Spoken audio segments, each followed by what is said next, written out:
అందరికీ నమస్కారం. Welcome to my channel. ఈ వీడియోలో ఫిబ్రవరి 1 బడ్జెట్ 2025లో పన్ను చెల్లింపుదారులు, వేతన జీవులకు భారీ ఊరట. ఈ 2 నిర్ణయాలకు ఆమోదం.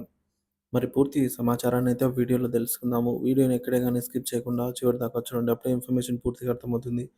వీడియో చూస్తున్న ప్రతి ఒక్కరు వీడియోకి లైక్ చేయండి ఫ్రెండ్స్. ఈ వీడియోని తోటి మిత్రులతో అయితే షేర్ చేయండి. కొత్తగా మన ఛానల్ చూస్తున్న వాళ్ళు సబ్స్క్రైబ్ చేసుకున్నట్లయితే వెంటనే మన ఛానల్ అయితే సబ్స్క్రైబ్ చేసుకోండి. సో దీని ద్వారా నేను చేసే లేటెస్ట్ వీడియోస్ అన్నీ మీ వరకు రీచ్ అవుతాయి. ఇక ఆలస్యం చేయకుండా వివరాల్లోకి అయితే వెళ్ళిపోదాము.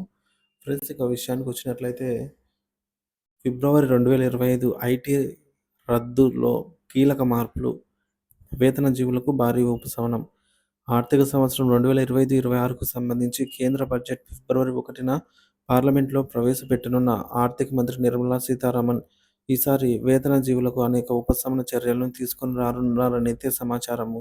ప్రస్తుతం వివిధ శాఖల నుండి అందిన ప్రతిపాదనలతో పాటుగా ఆర్థిక మంత్రిత్వ శాఖ సొంత ఆలోచనలను జోడించి బడ్జెట్ రూపకల్పన జరుగుతోంది. వేతన జీవులకు కీలక ఊరట. ఈసారి బడ్జెట్‌లో వేతన జీవులకు ఆదాయపు పన్ను విధానంలో అనేక మార్పులుంటాయని సమాచారం. ముఖ్యంగా ఆదాయపు పన్ను మినహాయింపు పరిమితి పెంపు, కొత్త పన్ను స్లాబ్‌లను ప్రవేశపెట్టే అవకాశం ఉంది. కేంద్ర ప్రభుత్వ వర్గాల సమాచారం ప్రకారంగా ఆదాయపు పన్ను మినహాయింపు పరిమితి పెంపు ప్రస్తుతం 7,00,000 మినహాయింపు పరిమితిని 10,00,000కు పెంచే అవకాశం ఉంది. ఇది పన్ను చెల్లింపుదారుల కోసం పెద్ద ఊరట లభిస్తోంది. కొత్త పన్ను స్లాబులు, ఆదాయపు స్లాబులలో మరొక కీలక మార్పుగా 15,00,000 నుంచి 20,00,000 వారికి వార్షిక ఆదాయానికి 25% ట్యాక్స్ విధించే అవకాశం అయితే ఉండబోతోంది. ఆదాయపు పన్ను విధానానికి పునర్వ్యవస్థీకరణ. ప్రస్తుతం 15,00,000 కంటే ఎక్కువ ఆదాయం పైన 30% పన్ను రేటు ఉంది. ఈ రేటును తగ్గించే అవకాశం లేకపోయినా మధ్యస్థాయి ఆదాయపు వర్గానికి సంబంధించి పన్ను బరువు తగ్గించడానికి ఈ మార్పులు చేయవచ్చు. ఉద్యోగ వర్గాలకు ప్రయోజనాలు. ఈ మార్పుల కారణంగా ఉద్యోగ వర్గాలు ముఖ్యమైన ఆర్థిక ప్రయోజనాలు పొందే అవకాశం ఉంది. మినహాయింపు పరిమితి పెరిగితే ఆదాయపు పన్ను రిటర్నుల దాఖలు మరింత పెరిగే అవకాశం ఉంది. మధ్యతరగతి కుటుంబాలకు అదనపు ఆదాయాన్ని పొదుపు చేయడానికి సహాయపడుతుంది. పన్ను నష్టంపై ప్రభావం. ఈ మార్పులు అమలైతే కేంద్ర ప్రభుత్వం 50,000 కోట్ల నుండి 1,00,000 కోట్ల వరకు ఆదాయ నష్టాన్ని భరించవలసి ఉంటుంది. అయితే ప్రభుత్వ వర్గాల కథనం ప్రకారం ఈ నష్టాన్ని పరోక్ష పన్నుల ద్వారా లేదా అభివృద్ధి చెందుతున్న వ్యాపార వాతావరణం ద్వారా పూడ్చుకునే ప్రణాళికను సిద్ధం చేస్తూ ఉన్నారు.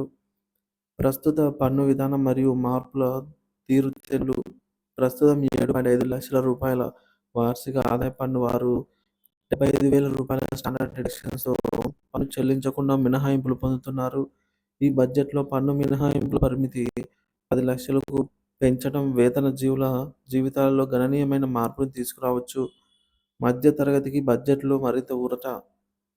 సో, బడ్జెట్‌లో వేతన జీవుల పై ప్రత్యేక దృష్టి పెట్టడం వలన ఆదాయపు పన్ను మినహాయింపుల పెంపు ద్వారా మధ్యతరగతి కుటుంబాలకు ఆర్థిక ఉపశమనం కలుగుతుంది. కొత్త పన్ను స్లాబ్‌ల ద్వారా విధానం మరింత సరళతరమవుతుంది. భవిష్యత్తు ఆర్థిక ప్రణాళికకు పునాదిగా నిలుస్తుంది. ఫిబ్రవరి 2025 వేతన జీవుల దృష్టి బడ్జెట్‌పై. ఈ మార్పులు వాస్తవ రూపం దాల్చితే వేతన జీవుల జీతాల్లో గణనీయమైన ఆర్థిక ఉపశమనం కలగనుంది. ముఖ్యంగా మధ్యతరగతి వర్గానికి ఇది చాలా ఆశాజనకమైనది.